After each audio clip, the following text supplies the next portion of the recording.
The sun had just started to bleed into the desert when I pulled up to Lonely Mesa Gas and Trading Post. The place looked like it had been forgotten by the world, a squat, dust-choked structure with flickering signage and empty pumps. Above it all, a red neon coyote buzzed and twitched against the bruised sky, its crimson glow flickering like a warning. I killed the engine and sat there, hands gripping the wheel until my knuckles turned white. In the cracked sun visor mirror, I looked like someone who hadn't slept in days. Maybe I hadn't.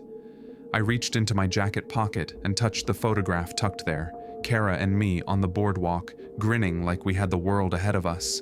That photo was all I had left of her. The accident had been my fault. I was the one who insisted on driving that night. I was the one who walked away. Kara didn't. Ever since, I'd been drifting, looking for somewhere to bury the weight. When I saw the flyer stapled to a truck stop bulletin board, night shift attendant wanted, high pay, Lonely Mesa Gas and Trading Post. It felt like a sign, or maybe a sentence. The store door creaked open under my hand. Inside smelled like old coffee and desolation.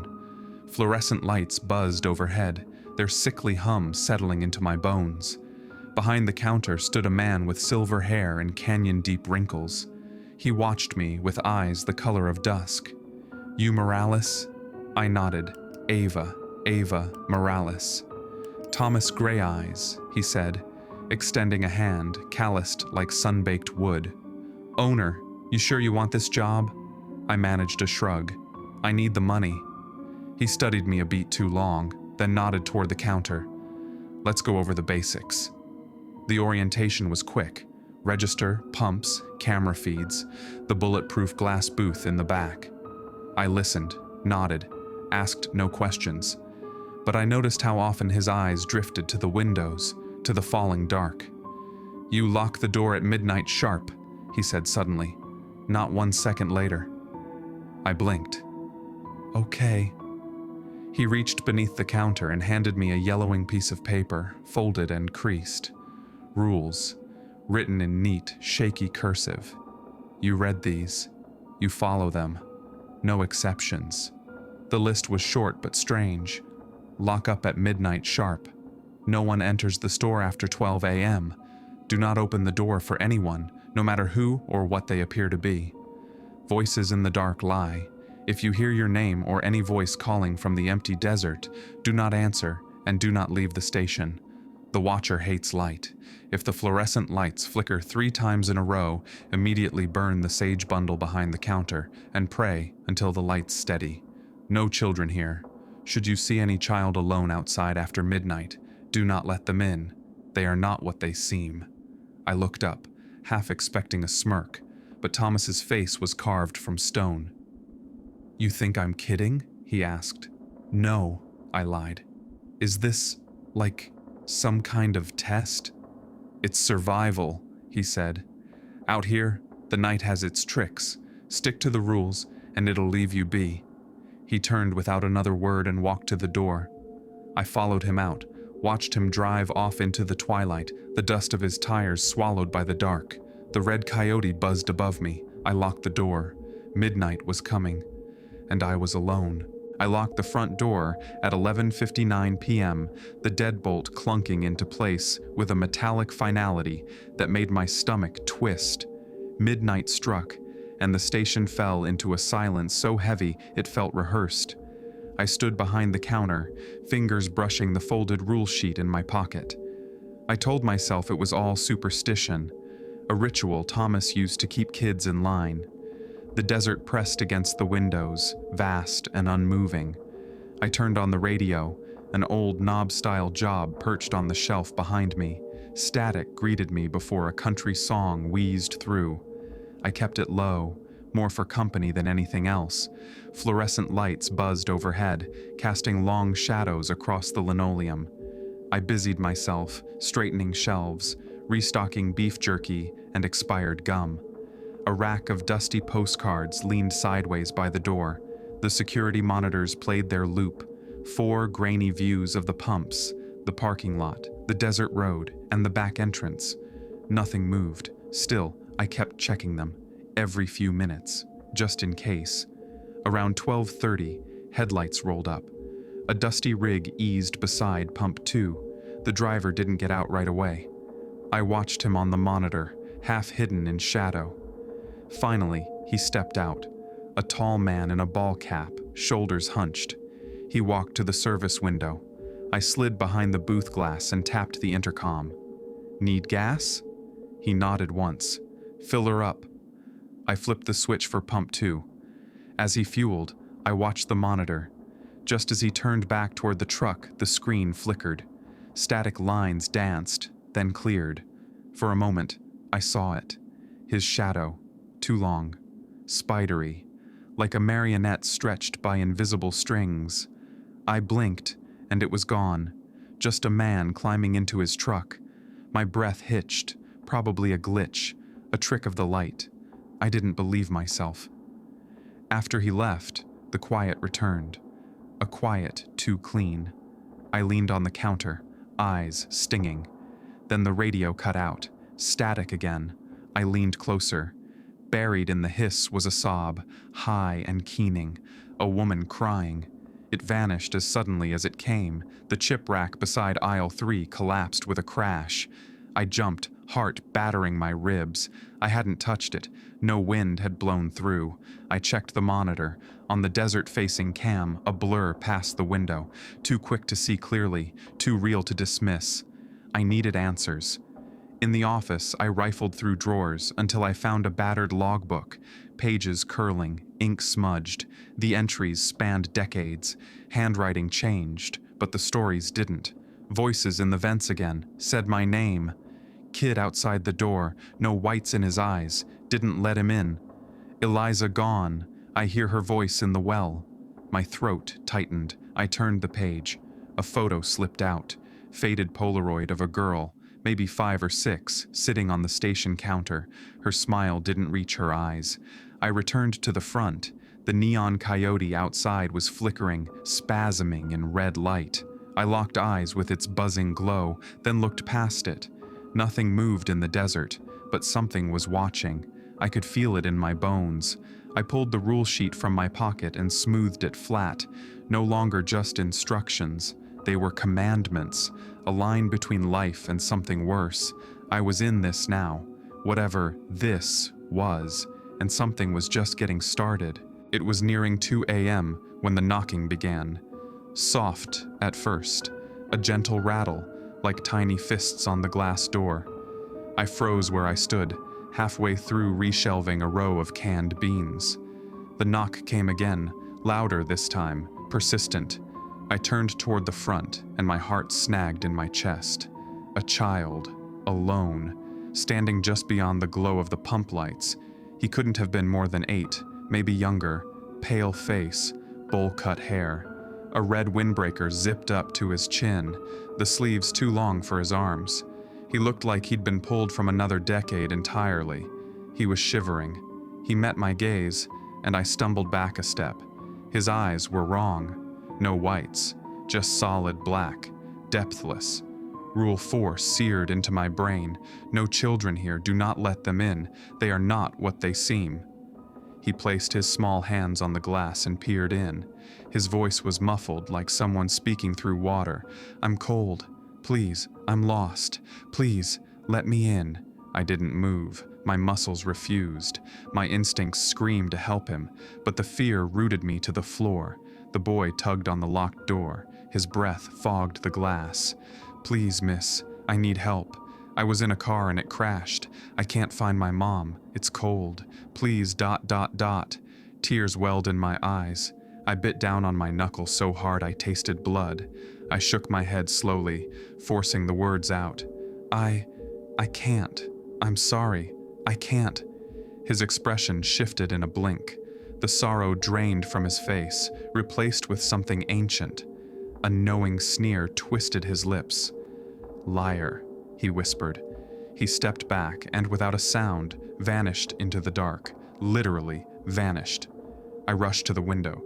The dust near the door held faint footprints. They ended 2 steps out. Nothing beyond them but sand and starlight. My whole body trembled. I gripped the counter for support. On the glass, the boy's handprints still lingered, faint and smeared like oil. I stared at them too long. Had to look away. I almost called Thomas. Almost. But I remembered the signal out here was garbage, and more than that, he had warned me. Rely on the rules. He knew this would happen. I reached under the counter and felt for the sage bundle. It wasn't time to burn it, not yet, but holding it made me feel a little more human, like I had a life raft in this growing sea of madness. The air grew still, not just outside, but inside too. The kind of silence that kills sound before it even happens. And then, floating on that dead air, came a voice. Ava. I spun. The voice came from outside, from the desert. It was soft, familiar. Ava, it's me. I need you. Please come here. Kara. My knees nearly buckled. I took a single step toward the door, breath catching. It was her voice. The same lilt, the same gentle rasp she got when she was tired. My throat closed. I need you, Ava. Please. Another step. Rule 2 screamed in my mind. Voices in the dark lie. I clenched my fists, nails digging into my palms. I closed my eyes and covered my ears. No, I whispered. You're not her. You're not. The voice twisted then, warped into something alien. It shrieked in rage, high and keening. The store windows rattled. A can rolled off the shelf and clattered to the ground. Then, nothing. Silence again. The old radio snapped to life. Static, then a whisper. He didn't tell you everything. Ask him about Eliza. My blood turned to ice. Eliza. The name from the logbook. Eliza gone. I hear her voice in the well. The message ended abruptly, replaced by the dusty drawl of some long-forgotten country ballad. I stared at the radio, heart pounding, and then the lights flickered. Once, twice, 3 times. I didn't hesitate. I grabbed the sage, lit it with trembling hands, and began the chant Thomas had scrawled on the back of the rule sheet. My voice shook, barely audible over the sudden sound of something dragging across the roof. Scrape, scrape, thud. I kept praying, circling the counter, letting the smoke trail behind me. The shadows writhed. Shapes moved just beyond the corners of vision. The scent of rot filled the air. My vision blurred. A final thud near the back. I peeked through the rear window just in time to see a dark, emaciated thing drop from the roof and scuttle into the desert on 2 long limbs. The lights steadied. The silence returned, and I collapsed onto the floor, gasping, the sage still burning in my hand. The sage was almost down to a smoking nub when I finally pulled myself off the cold tile floor. My limbs trembled from more than exhaustion. My fingers were raw from gripping that bundle like it was a lifeline, and maybe it was. For a minute, I just sat, back against the counter, watching the security feeds flicker calmly again, as if nothing had happened. But I knew better. There was a predator out there, and I was the bait. I pulled out my phone, hands still unsteady, and tried Thomas. 3 tries. Voicemail. I moved to the landline near the register, forgotten until now. It hadn't rung all night, but when I picked it up, the line buzzed softly. I dialed again. To my surprise, he answered. A gravelly, "Hello? Thomas, it's Ava. I saw something. A kid." The lights flickered. I burned the sage, just like you said, but something spoke to me. The radio. It mentioned Eliza. There was silence. Then, in a voice quieter than before, "I'm coming. Stay inside. Don't move." The line went dead. I stared at the receiver. He hadn't asked if I was hurt, just said he was coming, and the way his voice shifted at Eliza's name, that wasn't just guilt. That was fear. The radio crackled again, but it wasn't playing music. It rang, not a song, not static, but the ringing of a rotary phone. Except there was no rotary phone in the store. Except there was. Hidden beneath the shelf by the register, half buried in dust and grime, an old rotary dial phone, yellowed and forgotten. I didn't remember seeing it before. I didn't remember it being there. It rang again. I hesitated. The rules didn't say anything about phones. I picked up. At first, only static. Then a voice trembling, distant, watery, like it was speaking from a place far below ground. Ava. I couldn't breathe. It was a young woman's voice. Please listen. You have to know the truth. Who are you? Eliza Gray Eyes. My mouth went dry. He brought you here as an offering. You were chosen. You feel it, don't you? The way it watches you, the way the rules are not protection, they're seasoning. I clutched the receiver, fingers numb. The thing in the desert. We called it Niltsi, the hungry wind. It was bound here by blood. My family made a pact generations ago. It wants fear. It feeds on it. It needs a keeper, and he needs someone to feed it. Thomas? He said you were gone. He sacrificed me. Silence pulsed through the line. He told himself it was to save others, but it was for himself. I wasn't enough. So now it's you. Ask him about the well, Ava. And then the line died. Headlights sliced across the windows. Thomas's pickup skidded into the lot, gravel spitting under the tires.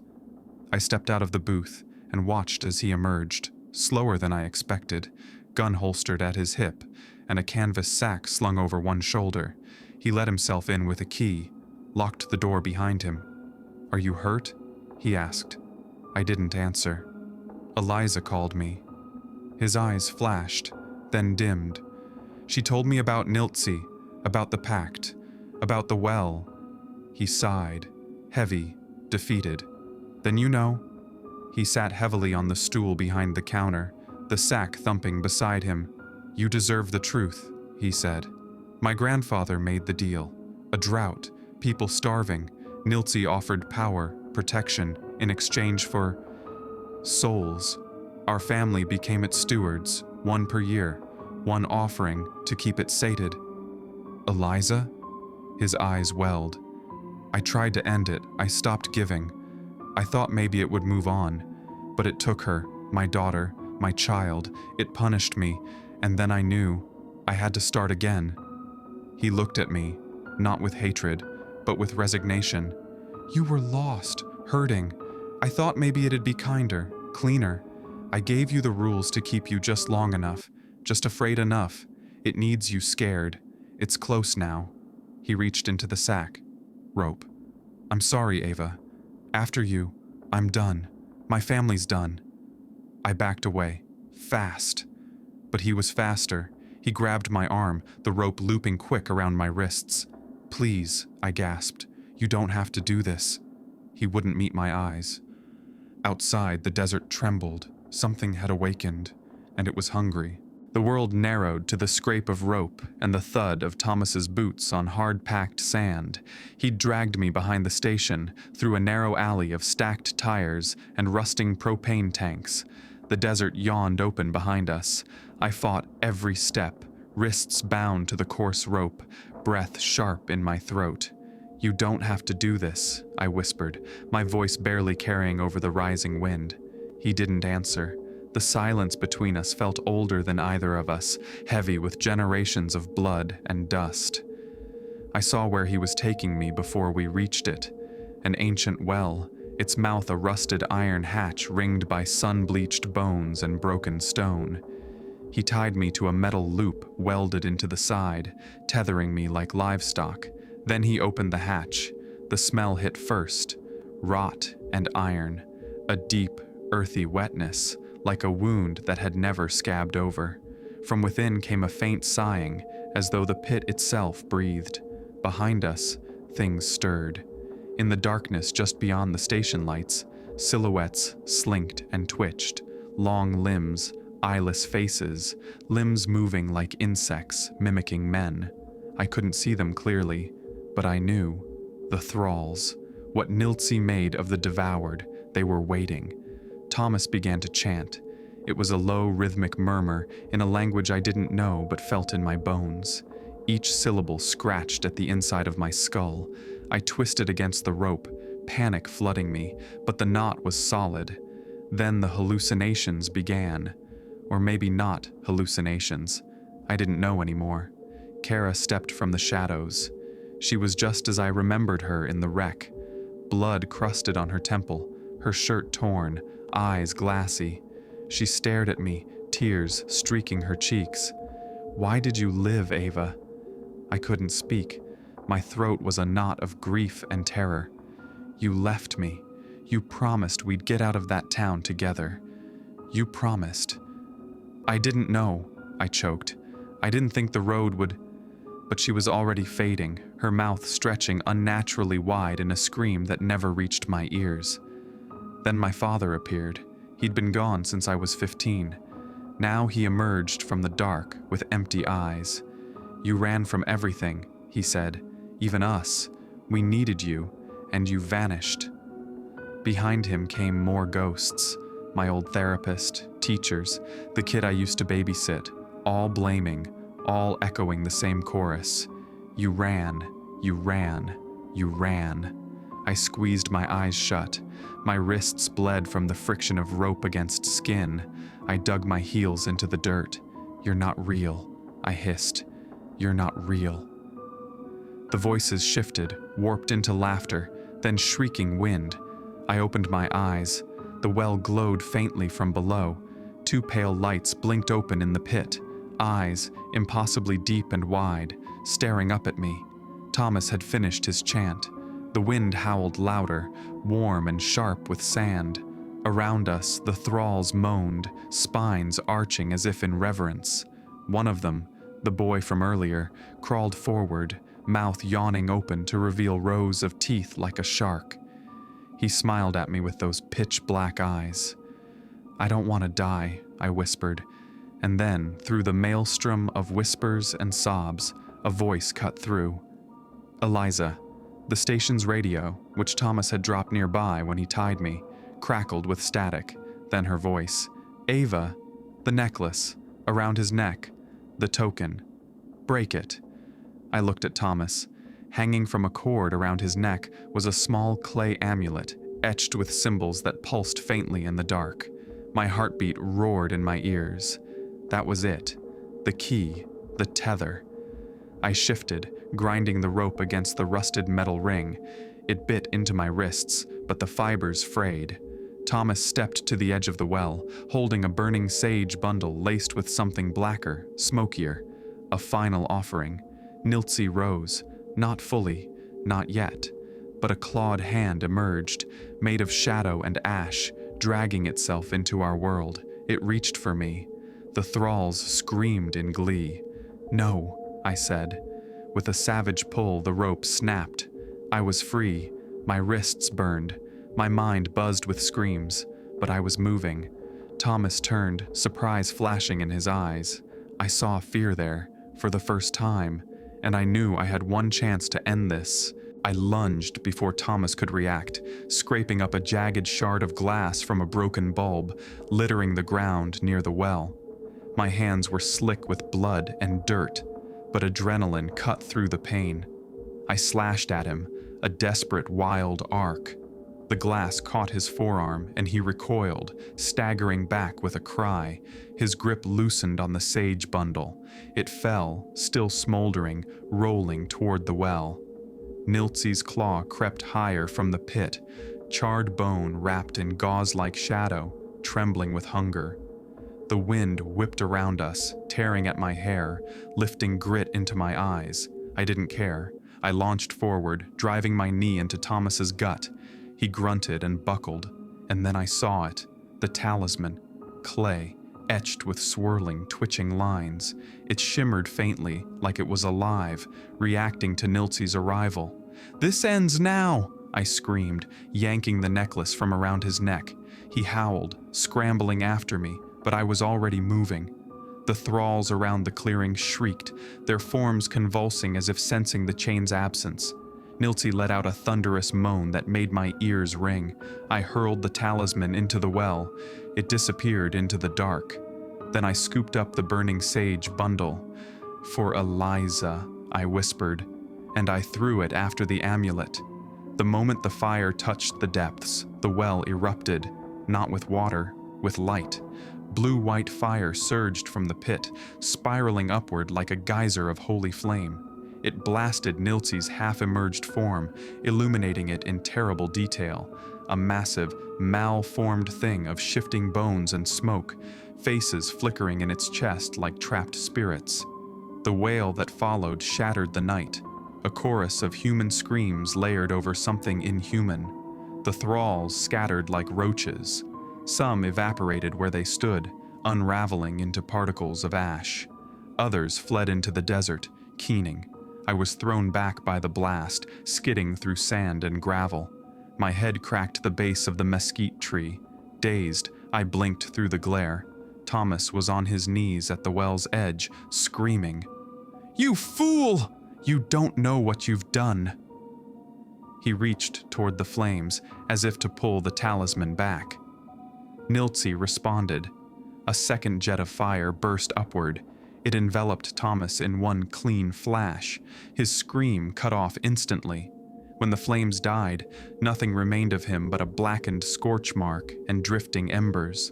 The well buckled, its rusted frame warping inward. Stone cracked and tumbled into the pit as the light slowly dimmed. The sky began to shift, night thinning to the gray of dawn. The darkness that had loomed so thick and unnatural started to fade. Niltzi was gone, banished. I lay there, chest heaving, vision swimming. Around me, the desert exhaled. The final cries of released souls echoed faintly, soft and sorrowful and free. Among them, one voice rose clear and distinct. "Eliza, thank you." A warm breeze drifted past my cheek, gentle as a hand. I closed my eyes and whispered, "You're welcome." Then, everything went quiet. For the first time all night, the silence was just silence, and the night had truly ended. I didn't move for a long time. The stars above blinked in silence, no longer distorted by Niltzi's presence. The air was still thick with smoke and scorched sand, but something had lifted. Some heavy veil I hadn't realized was draped over the entire desert until it vanished. When I finally sat up, pain surged through every limb. My wrists were raw and slick with dried blood. My scalp throbbed where I'd struck the tree, but I was alive. I was alive. The well had collapsed in on itself, stones and rusted metal forming a jagged crown over a smoldering crater. Tendrils of bluish smoke still curled upward, but they looked more like mist now than some infernal breath. I limped over to the edge, keeping a careful distance. There was no sign of Thomas, not his gun, not his rope, not even the scorched remains of his canvas bag, just a patch of blackened earth where Niltzi had claimed its last soul. I stood there, wind curling around my shoulders, and thought of Eliza, and Kara, and the weight I'd carried for both of them.